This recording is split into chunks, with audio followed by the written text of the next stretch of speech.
Para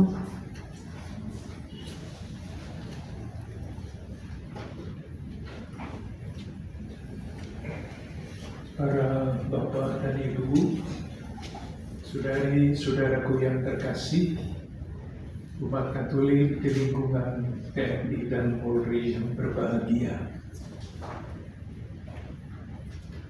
Dalam rasa syukur atas penyertaan Tuhan selama sejarah panjang, keuskupan untuk umat Katolik di lingkungan TNI dan Polri, kita semua ingin mempersembahkan kepada Tuhan seluruh bakti kita lewat profesi yang kita pilih untuk membaktikan hidup kita demi Tuhan dan untuk tanah air.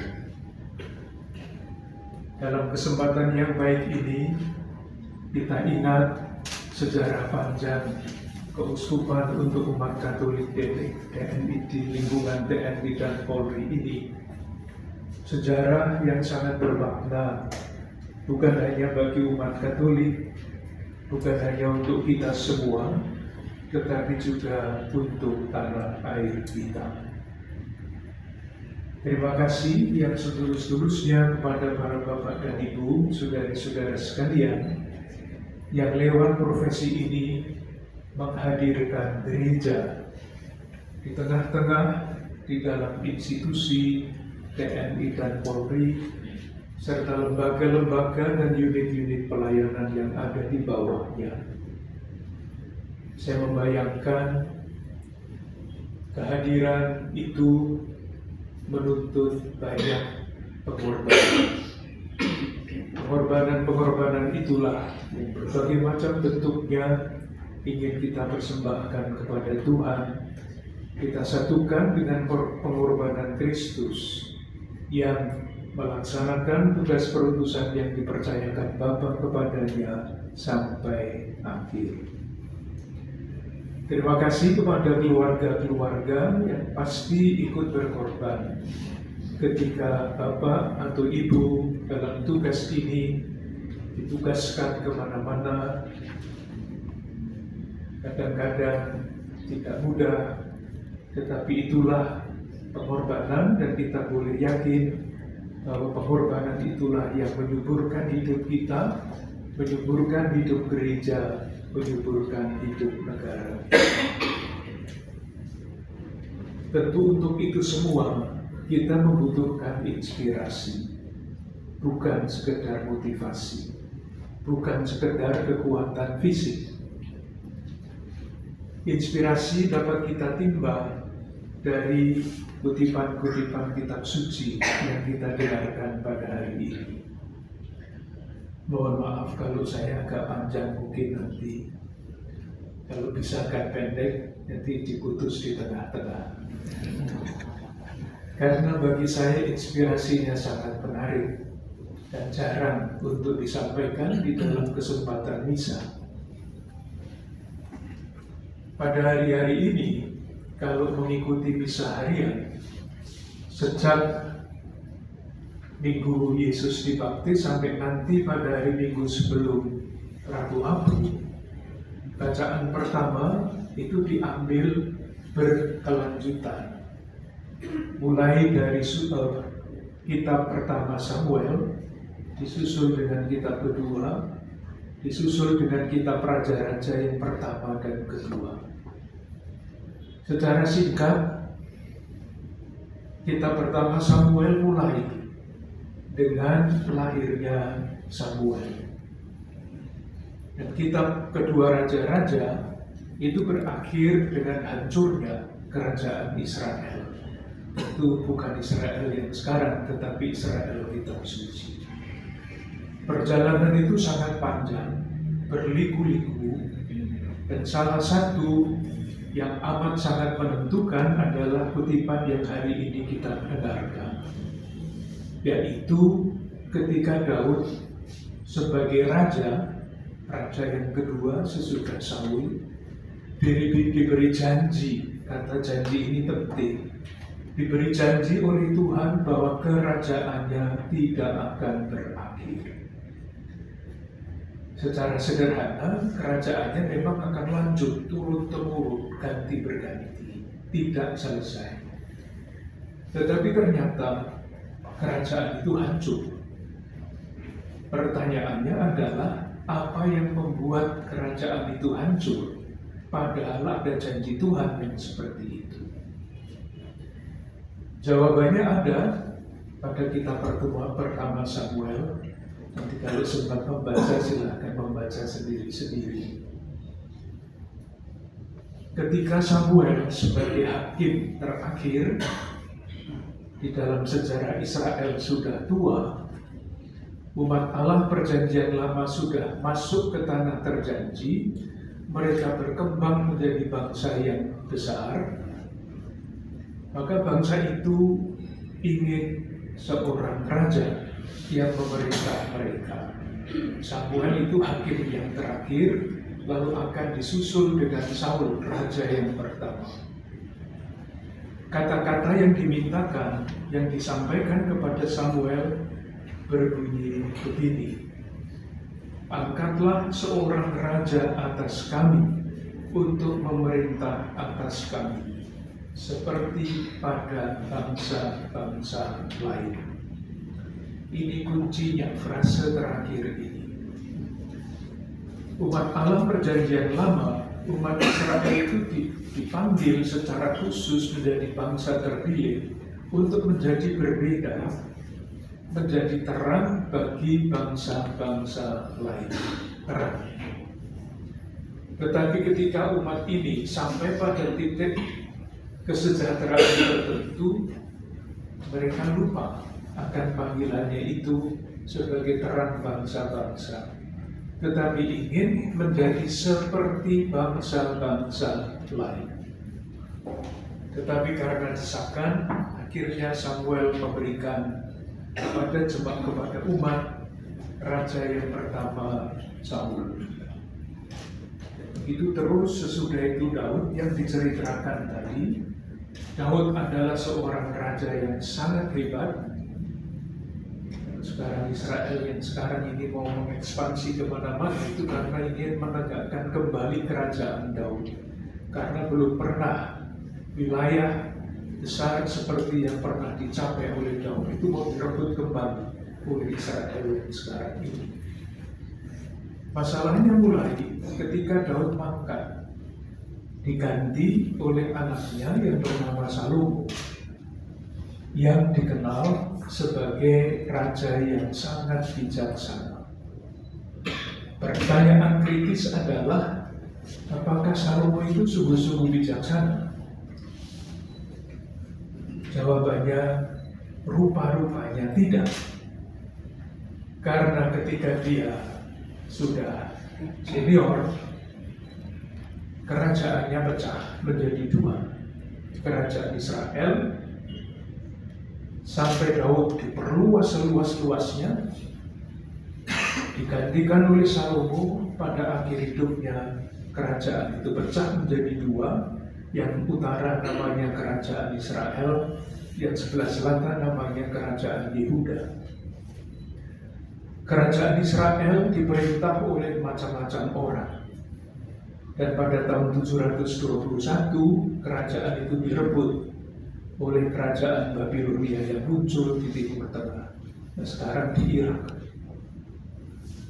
Dan begitu juga kerajaan selatan yang diperintah oleh dinasti Daud, jadi anak keturunan Daud semua.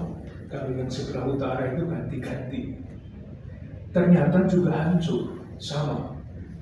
Pada tahun 587, ini sejarah, kerajaan Yehuda hancur, raja-rajanya, para penguasanya dibawa ke pembuangan di Babilonia dan tinggal sebagai orang buangan selama 50 tahun, hancur.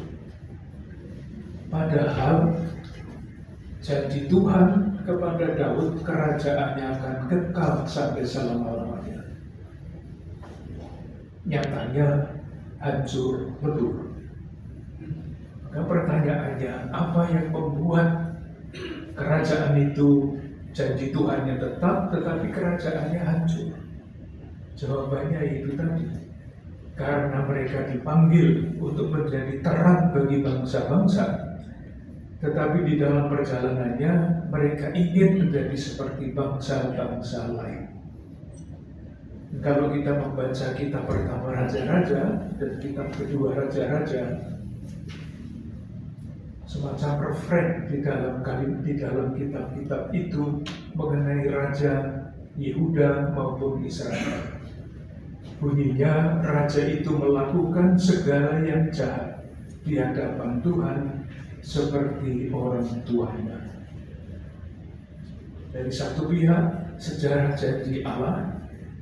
Dari pihak lain, sejarah raja-raja yang diberi janji itu ternyata tidak setia kepada janji itu.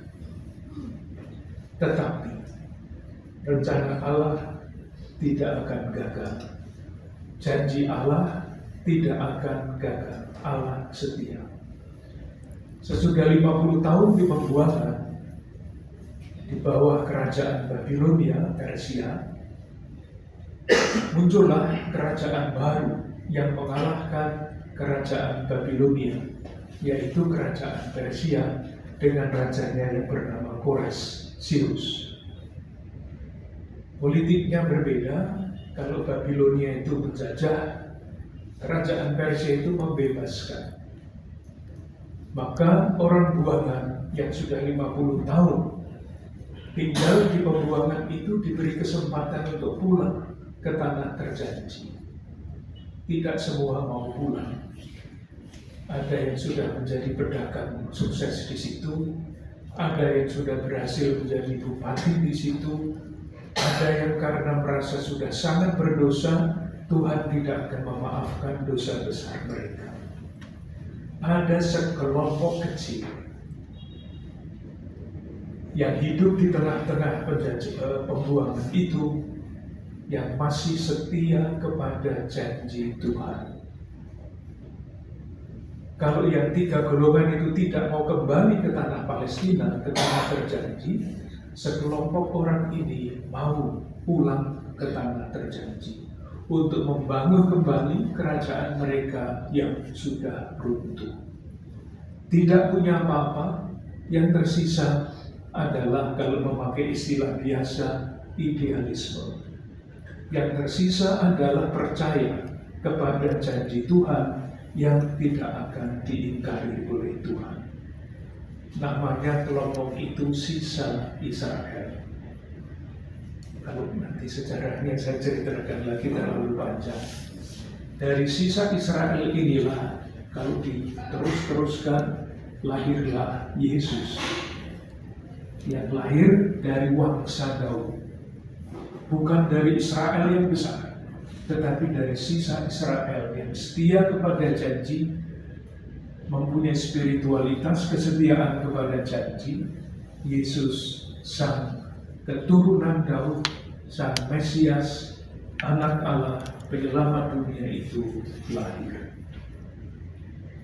Para bapak dan ibu, saudari-saudaraku yang terkasih, ketika renungan saya sampai di sini, saya ingat akan salah satu kalimat yang ditulis oleh seorang ahli sejarah berbangsa Inggris, Arnold Toynbee, kalau pernah membaca buku itu, yang meneliti sejarah umat manusia selama 19 abad.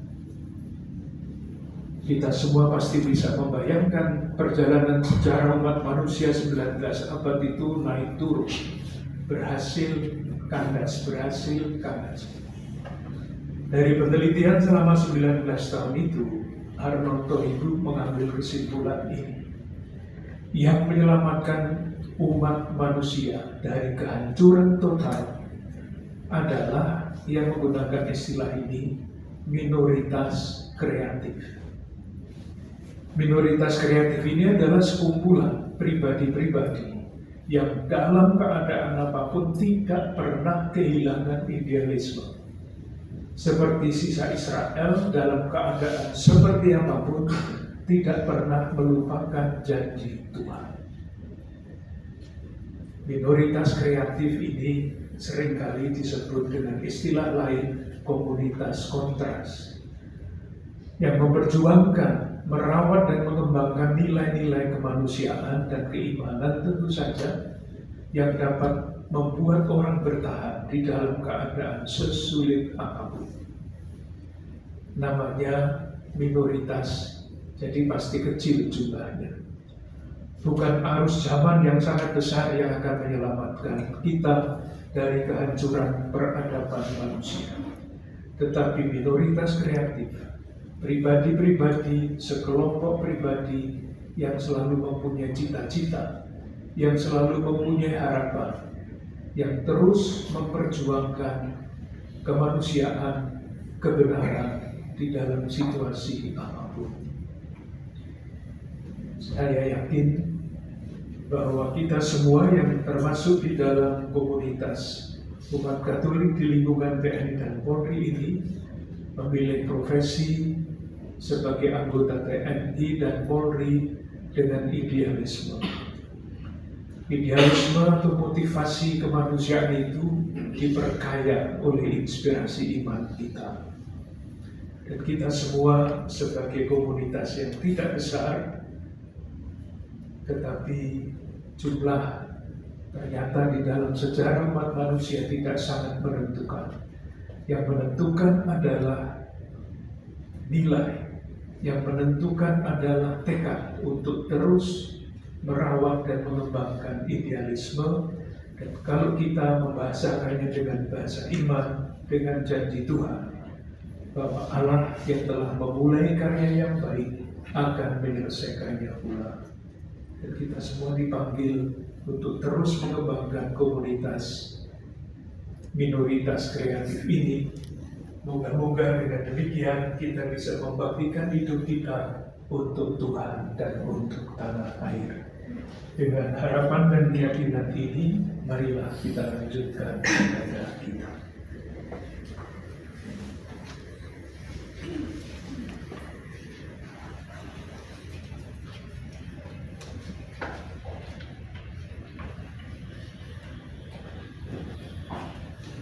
Setelah mendengarkan dan merenungkan sabda Tuhan, mari kita nyatakan iman kepercayaan kita. Aku percaya